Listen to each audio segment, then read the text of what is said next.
जय श्री कृष्णा दोस्तों। अपने घर में सुख शांति और खुशियां यह तभी वास करती हैं जब लड़ाई झगड़ा ना हो। जिस घर में कलेश होते रहते हैं वहां लक्ष्मी का वास कभी नहीं होता। लेकिन कलेश होने का कारण क्या है? क्या आपने कभी सोचा है? पति पत्नी दोनों एक दूसरे की जीवन साथी होते हैं। जब एक स्त्री और पुरुष का विवाह होता है तो दोनों अनेकों जन्म के लिए एक बंधन में बंध जाते हैं। दोनों के बीच का अटूट प्रेम उन्हें जीवन भर एक दूसरे से बांधे रखता है।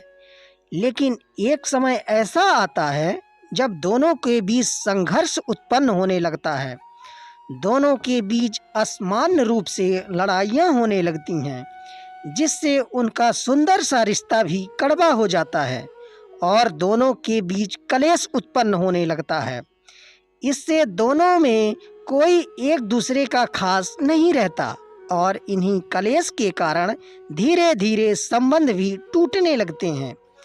लेकिन यदि आप विचार करें कि इन बातों पर जिस पर आप कलेश कर रहे हैं, तो आप पाएंगे कि जिन बातों के लिए आप झगड़ रहे हैं उनमें से अधिकतर के तो कोई कारण ही नहीं है, अपितु वहाँ कोई ऐसी वजह ही नहीं होती जिस पर आप झगड़ रहे हैं।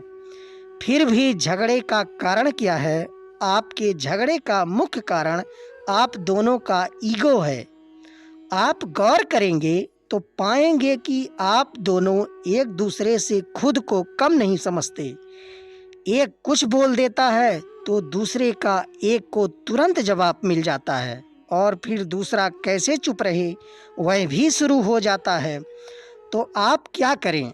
आप दोनों एक दूसरे के जन्मों के साथी हैं, इसलिए परमात्मा ने आपको मिलाया है। अपने रिश्ते को प्रेम से रखना यह भी आप दोनों की जिम्मेदारी है। इसलिए जब भी पहला किसी बात पर नाराज हो रहा हो, चाहे उसमें आपकी गलती हो या ना हो, आप अपने ईगो को साइड करके मौन रहें। याद रखें कि महाभारत में भी श्री कृष्ण ने अर्जुन को गीता उपदेश देने से पहले उनकी सारी बातें एक अच्छे श्रोता बनकर सुना था और उनकी पूरी बातें सुनने के पश्चात ही श्री कृष्ण ने उनकी सभी समस्याओं को समझकर उन्हें गीता का उपदेश दिया था।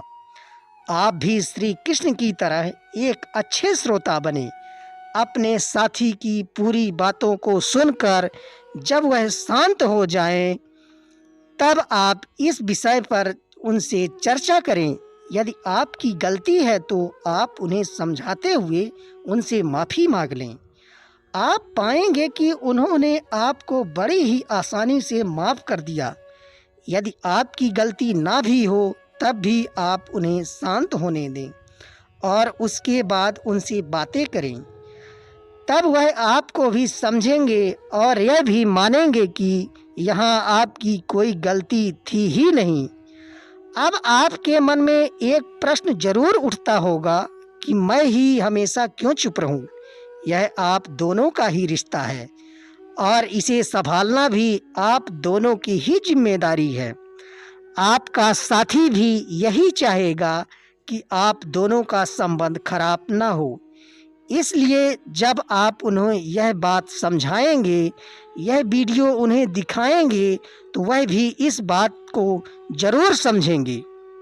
कलेश होने का दूसरा प्रमुख कारण है कि हम दूसरों की बातों में आकर बिना जांच पड़ताल किए अपने साथी से झगड़ने लगते हैं। इसलिए किसी की बात पर पहले जांच पड़ताल कर लें। यदि आपके साथी की गलती है तब भी आप उनसे प्रेम से पूछें, उन्हें प्रेम से समझाने का प्रयास करें। इससे आप दोनों के बीच का प्रेम और बढ़ जाएगा और आपका संबंध अटूट हो जाएगा।